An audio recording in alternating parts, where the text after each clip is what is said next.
Government കണ്ണ് തുറക്കുന്നില്ല. കണ്ണ് തുറക്കേണ്ട ഒരു വിഷയമാണത്. ഇത്രയധികം വാർത്താ മാധ്യമങ്ങളൊക്കെ അതിൻ്റെ ഒരു സ്റ്റാറ്റിസ്റ്റിക്സ് പുറത്ത് കൊണ്ടുവന്നിട്ടും കണക്കുകൾ നിരത്തിയിട്ടും എന്താണ് ഗവൺമെൻറ് കണ്ണ് തുറക്കാത്തതെന്ന് അറിഞ്ഞൂടാ. ഇനിയും സംശയമുണ്ടോ? എത്ര ആയിരക്കണക്കിന് കുട്ടികളാണ് അഡ്മിഷൻ കിട്ടാതെ പുറത്താവുന്നത്? ഇവിടുത്തെ ഇപ്പോൾ ഇന്ത്യയിലെ സ്ഥിതി പറഞ്ഞ മാതിരി തന്നെ ഇവിടെയുള്ള പ്രതിപക്ഷത്തിനും ഈ കാര്യങ്ങൾ ഉറക്കെ ശബ്ദിക്കാനല്ലേ പറ്റുള്ളൂ.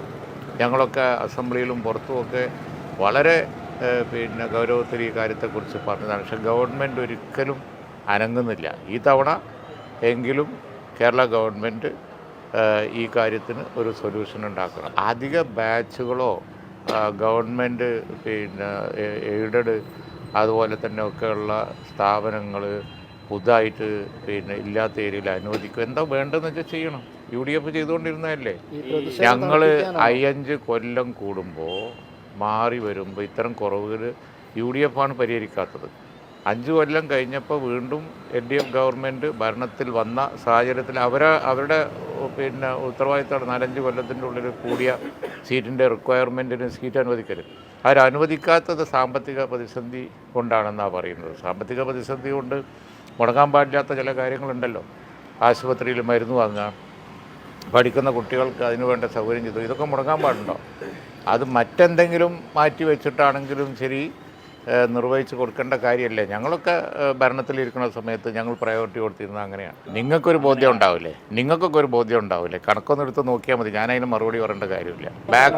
ബാക്ക്വേഡ് ജില്ലകളിലെ കണക്കൊന്നും എടുത്ത് വായിച്ച് നോക്കിയാൽ മതി. മലബാറിലെ ജില്ലകളിലാണ് കൂടുതൽ സീറ്റുകളുടെ കുറവ്. അതേസമയം ഇടുക്കിയിലുണ്ട്, ചില ജില്ലകളുണ്ട്.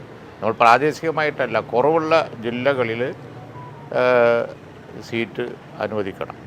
ഇത് തർക്കിക്കേണ്ട വിഷയമല്ലല്ലോ. കാരണം എന്താണെന്ന് വെച്ച് കഴിഞ്ഞാൽ ഇത്ര സീറ്റ് കുറവുണ്ട്, പിന്നെ ആ കുറവുള്ള സീറ്റൊക്കെ എടുത്ത് വെച്ചിട്ട് കുറേ അൺഎയ്ഡഡും അതുപോലെ തന്നെ കുറേ ഡിപ്ലോമയും അവിടെയും ഇവിടെയും കുട്ടികൾ പഠിക്കാൻ പാരലൽ കോളേജും ഇതൊക്കെ കൂടി എടുത്ത് വെച്ച് കണക്ക് നിരത്തിയിട്ട് എന്താ കാര്യം?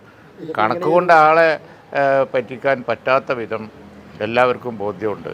കാരണം ഗവൺമെൻറ് അഡീഷണലായിട്ട് ബാച്ചുകളും അതുപോലെ തന്നെ വിദ്യാലയങ്ങളൊന്നും കൊടുക്കാത്തതാണ് പ്രശ്നം എന്നുള്ളത്. സമരം ഏതായാലും ഉണ്ടാവും, ആ കാര്യത്തിൽ സംശയമൊന്നുമില്ല. പ്രക്ഷോഭം ഉറപ്പായിട്ടുണ്ടാവും. ഈ കാര്യത്തിൻ്റെ പ്രക്ഷോഭം ഉണ്ടായില്ലെങ്കിൽ പിന്നെ ഏത് കാര്യത്തിലുണ്ടാവുക? ഇത് അധിക സീറ്റ് കൊടുത്തുകൊണ്ട് ഈ പ്രശ്നം തണുക്കൂല.